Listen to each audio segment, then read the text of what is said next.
दोस्तों आज के अपनी वीडियो हम पढ़ेंगे अपने बिजनेस स्टडी के चैप्टर नंबर 8 को, जो कि है फाइनेंशियल मैनेजमेंट। ठीक है। अब फाइनेंशियल मैनेजमेंट को समझने से पहले एक चीज समझते हैं कि बिजनेस फाइनेंस क्या होता है। Money required for carry out business activities called business finance. वो पैसा जो कि बिजनेस की एक्टिविटीज को चलाए रखने के लिए काम आता है उसे हम कहते हैं बिजनेस फाइनेंस। ठीक है। और फाइनेंस क्या होता है? Blood of business. गाइज इसको ना आप अपने नोट्स में लिख सकते हो, जिससे आपका आंसर अट्रैक्टिव लगेगा। ठीक है। फाइनेंशियल मैनेजमेंट समझते हैं। It is concern with efficient acquisition and allocation of fund. Efficient acquisition यानी पैसा कहाँ से अरेंज करना है, या डेप्थ से करना है, इक्विटी से करना है, कि जो हमारा जो प्रॉफिट है, हमारा प्रॉफिट इंक्रीज हो जाए और हमारी ऑर्गेनाइजेशन पे कोई लायबिलिटी ना रह जाए। ठीक है। अलोकेशन ऑफ फंड यानी कि इतने समझदारी से फंड को लगाना है कि जो हम जिस भी हम लगाए उससे हमें अच्छा खासा रिटर्न आ जाए। ठीक है। चाहे वो फिक्स असेट्स हो चाहे करंट असेट्स हो, तो इन सबको हम क्या कहते हैं? Financial management. यानी कि it is concern with efficient acquisition and allocation of fund. ठीक है। अब इससे फायदा क्या होता है? अगर हम फाइनेंशियल मैनेजमेंट करेंगे तो इससे हमें फायदा क्या होगा? Organization runs good. दूसरा क्या? Increase profit. ऑर्गेनाइजेशन अच्छे से चलेगी और क्या होगा? प्रॉफिट बढ़ेगा। अब गाइस इसके ऑब्जेक्टिव समझते हैं। ऑब्जेक्टिव का इसमें पहला होता है इसका प्राइमरी ऑब्जेक्टिव, जो कि maximization of shareholders wealth. मतलब जिन लोगों ने आपकी फर्म में पैसा लगा रखा है उनकी वेल्थ को बढ़ाना। अब उनकी वेल्थ क्यों बढ़ानी है, अब इसे समझते हैं।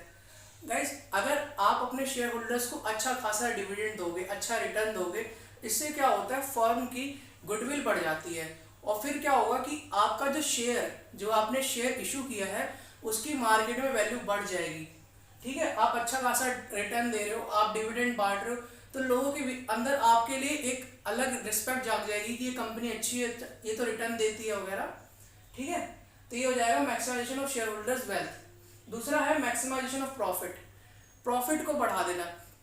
गाइस प्रॉफिट बढ़ाना के लिए क्या होगा कि अगर हम फंड को सही से यूज करेंगे, सही जगह लगाएंगे, फिक्स एसेट या करंट एसेट में सोच समझ के लगाएंगे, तो जो प्रॉफिट है वो बढ़ जाएगा। अब प्रॉफिट बढ़ जाएगा तो क्या होगा कि हम डिविडेंड ज़्यादा बांट सकेंगे, अपनी ऑर्गेनाइजेशन के एम्प्लॉयज़ को बोनस दे सकेंगे, जिससे ऑर्गेनाइजेशन की गुडविल और बढ़ेगी और जो है हम और भी ज़्यादा मार्केट में बन पाएंगे।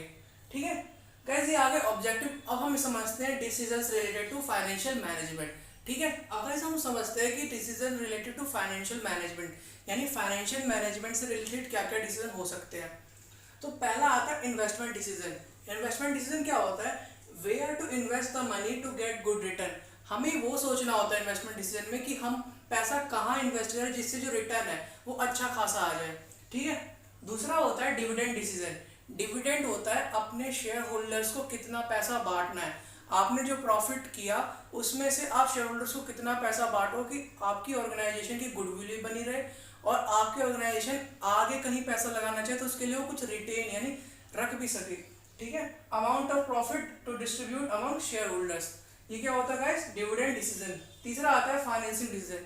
फाइनेंसिंग डिसीजन क्या होता है कि मुझे पैसा कहाँ से अरेंज करना है, क्या मैं डेब्ट से लूँ, क्या इक्विटी से लूँ, जिससे क्या होगा कि मेरी जो रिक्वायरमेंट है वो तो फुलफिल हो जाए लेकिन मेरी कैपेबिलिटीज के अंदर हो।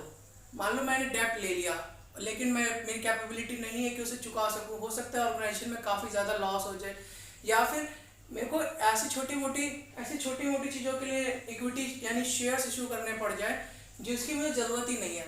गाइस शेयर्स इशू करने में बहुत ज़्यादा पैसा खर्च होता है और डेब्ट में क्या होता है? आप गए अपने पेपर्स लेके आपने बैंक से सीधा लोन ले लिया, लेकिन इक्विटी के केस में क्या होता है कि आपको पहले एडवर्टाइजमेंट देनी होती है, फिर लोगों का फॉर्म्स आते हैं, फिर सिलेक्ट करना होता है, फिर इशू करना होता है, इसमें काफ़ी लंबा समय होता है। और डेप्थ में बहुत इजीली लोन मिल जाता है।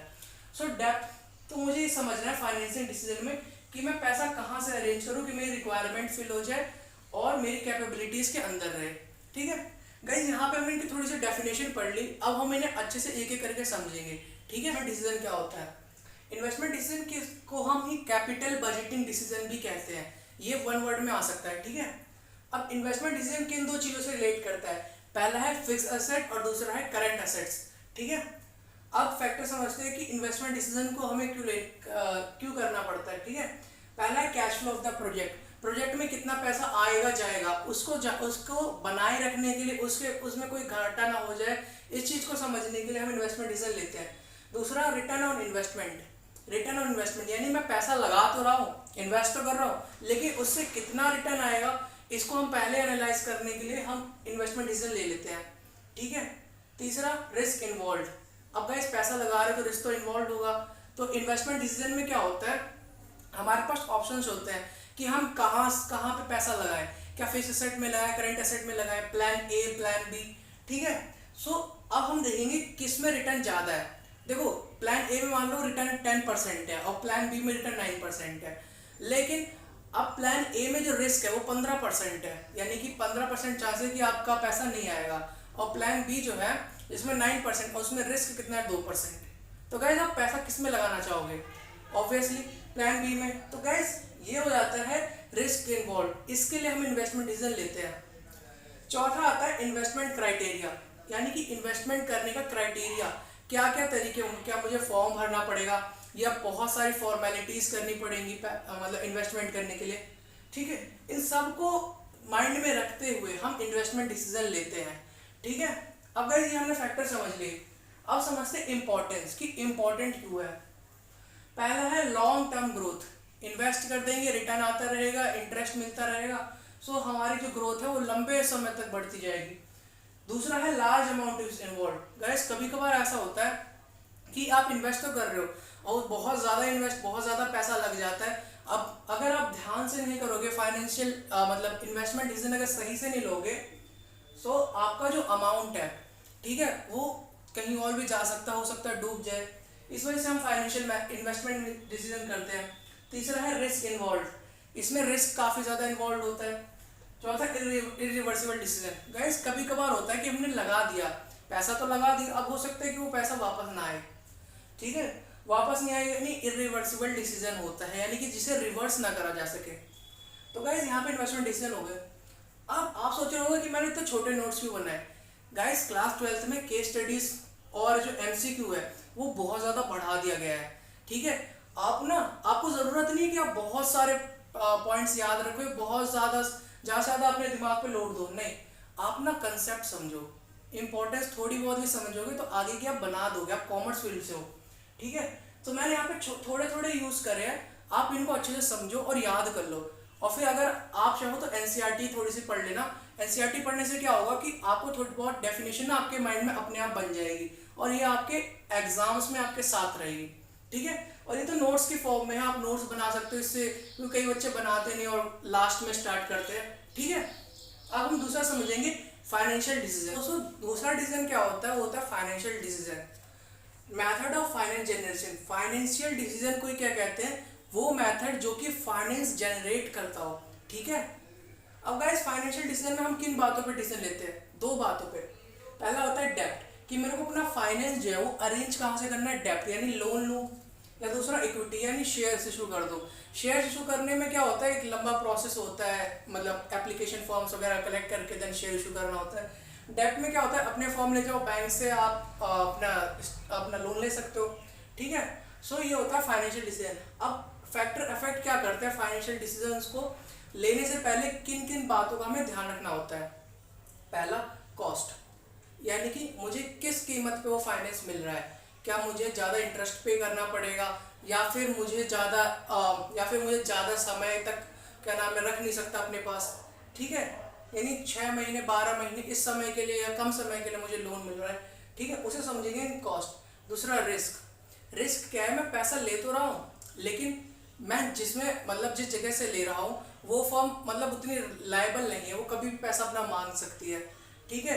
या फिर मैं ऐसी जगह पैसा लगा दूंगा, मतलब मैं पैसा ले रहा हूँ, मैं गलत जगह पैसा लगा दिया तो क्या होगा कि नुकसान हो जाएगा, पैसा मैं रिटर्न नहीं कर पाऊंगा, इससे गुडविल भी खराब हो जाएगी और कंपनी भी डूब सकती है। तीसरा cash flow position. Guys cash flow position, financial decision लेने से पहले हमें एक बात देखनी होती है कि मैं कितना कमा रहा हूँ, कितना मैं खुद कमा रहा हूँ, कितना मैं खुद खर्च कर रहा हूँ। डेट इज कैश फ्लो, यानी कितना पैसा आ रहा है और कितना पैसा जा रहा है, इसको देखते हुए हम लेते हैं फाइनेंशियल डिसीजन। चौथा flotation cost. Guys flotation cost क्या होता है, प्रिलिमिनरी एक्सपेंसेस, यानी जो छोटे मोटे खर्चे होते हैं, ठीक है, उनको देखा जाता है कि मैं ले तो रहा हूँ इतना पैसा लेकिन जो छोटे मोटे खर्चे क्या मैं उन्हें मीट कर पा रहा हूँ। क्योंकि देखो गाइस छोटे मोटे खर्चे हर जगह लगते हैं, चाहे घर हो चाहे बड़ी बड़ी कंपनीज हो। ठीक है। पांचवा fixed operating cost. Fixed operating cost यानी कि जो सैलरी, वेजेस या फिर जो रिपेयर का खर्चा जो कि होता ही होता है, ठीक है, वो कैसा है, labour, machine etcetera to run work daily, इन्हें हम कहते हैं फिक्स्ड ऑपरेटिंग कॉस्ट। यानी कि ये कैसा चल रहा है, अगर ये वेल है, मैं अपने पास से मेंटेन कर पा रहा हूँ, तो मैं फाइनेंशियल डिसीजन ले सकता हूँ अच्छे से, ठीक है। छठा आता है स्टेट ऑफ कैपिटल मार्केट।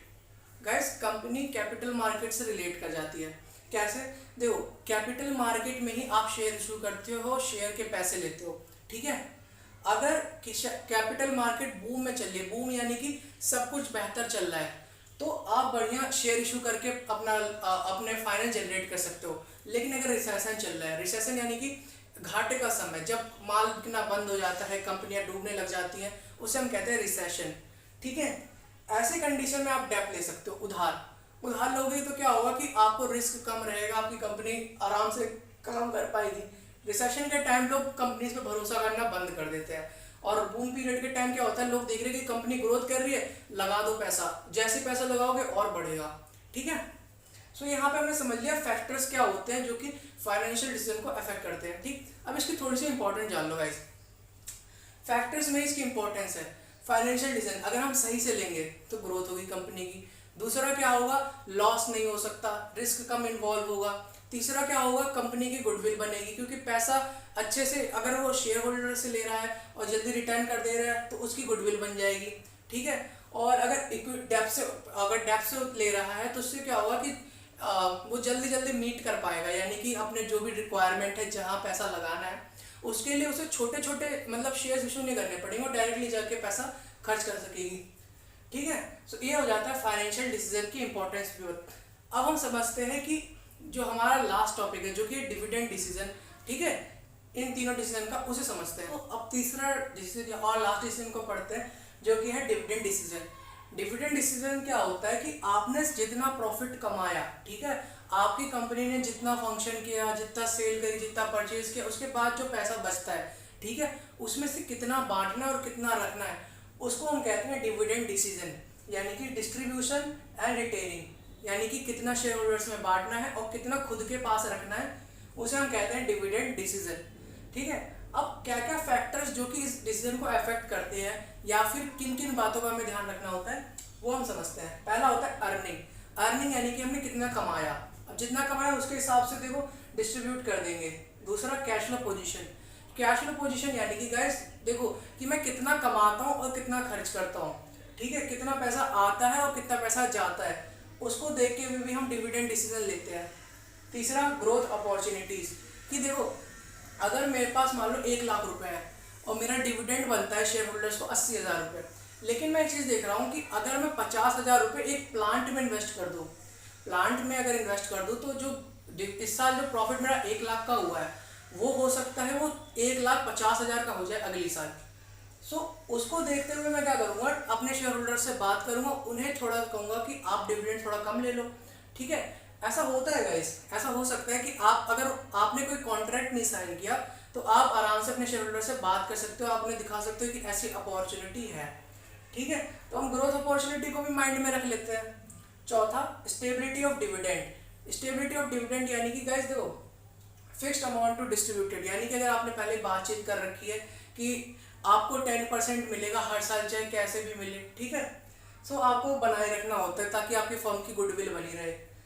पांचवा आता है रेपुटेशन ऑफ कंपनी। अब गाइस आप इतना इतना पैसा डिस्ट्रीब्यूट करो उनमें कि आपकी कंपनी की रेपुटेशन बनी रहे। अब ऐसा नहीं कि आप बहुत कम पैसे दे रहे हो, ठीक है, आपके शेयर होल्डर्स ने पैसा लगा रखा है, अब आपको मतलब देना चाहिए 10%, 5%, 6%, ज़्यादा से ज़्यादा आप देना चाहिए, लेकिन आप बहुत कम दोगे तो क्या होगा, आपकी कंपनी की रेपुटेशन मार्केट में खराब हो जाएगी।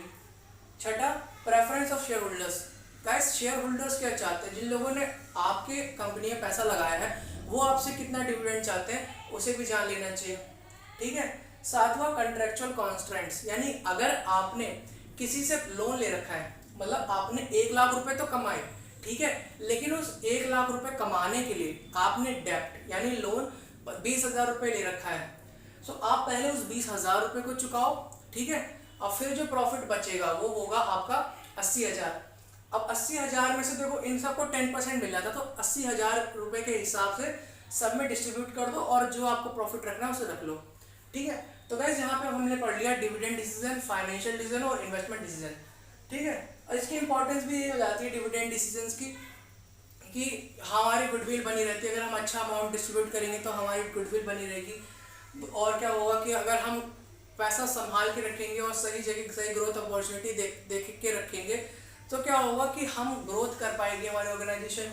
ठीक है, यानी इन फैक्टर्स से ही आप ना इसकी इंपॉर्टेंस भी समझ सकते हो कि डिविडेंड डिसीजन लेना क्यों ज़रूरी है।